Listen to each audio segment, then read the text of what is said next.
payapa, payapang payapa, simple living mga tao dito. Ano na kayang barangay ito? Tulugan, Nag-Aso, barangay Nag-Aso. Malamang barangay Nag-Aso pa ito. Nagutgut, parang mga ganun ng mga pangalan ng barangay dito. Yung simbahan. Tapos sumunod nito is Ulugan, Malabagon. Malapit na, papuntang Malabagon to. Oh, lamig! Sarap, simple living. Eto na, Barangay Balabagon. Balabagon Elementary School. Etong Balabagon, yung sakop pa ito ng bayan ng Manito. Yung katabi nito sa Bacol is yung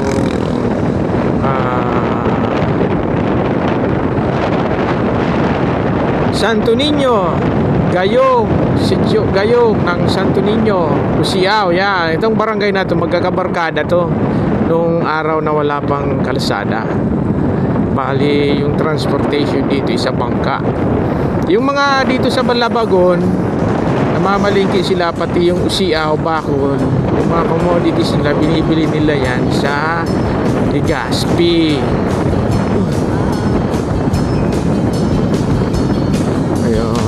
Balabagon, pagka may oras tayo, langanin na.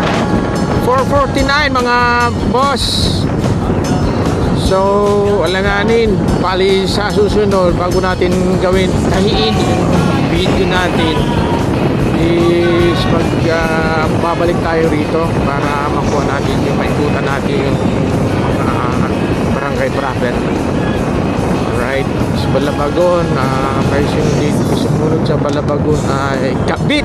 Yun, alam ko, Kabit yung susunod nito. Ito na, ganda rito. Woo! Yan, pauwi na. So, hindi ako nagkakamali, sunod na barangay is Kabit.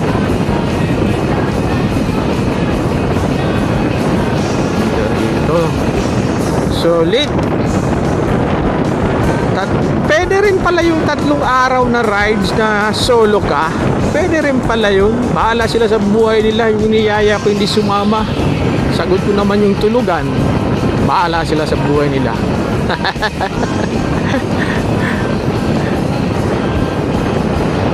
Pero laki nang nagastos ko sa gasolina.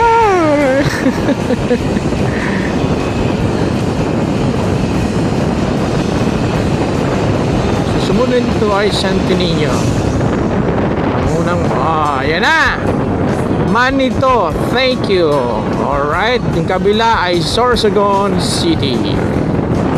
So, yan, dito na tayo dito na yung final ng ating solo rides, katatlong araw. We're going to mark it close today, July 8, 9, 8 pala. 8 ba or 9? Huwag na, mamali yung relo ko. Mali yung setting. Tama, 8 7 kahapon. So 6. So we have started our journey or our adventure solo ride on 8 o'clock in the morning of July 6, 2025, and right here today at Manito. No, it's already a land area of Sorsogon City and Barangay Santo Niño. It's on the 3rd day mark of our solo ride. So maraming salamat po sa pakikinig. I mean, naging radyo. Alright guys, mga boss, mga managera, thank you so much for watching. Sana nag-enjoy kayo. Kung nanood bang kayo, kung hindi, bahala kayo sa buhay ninyo. Anyway, thank you very much for the time. Really appreciate it. See you soon. Cheers!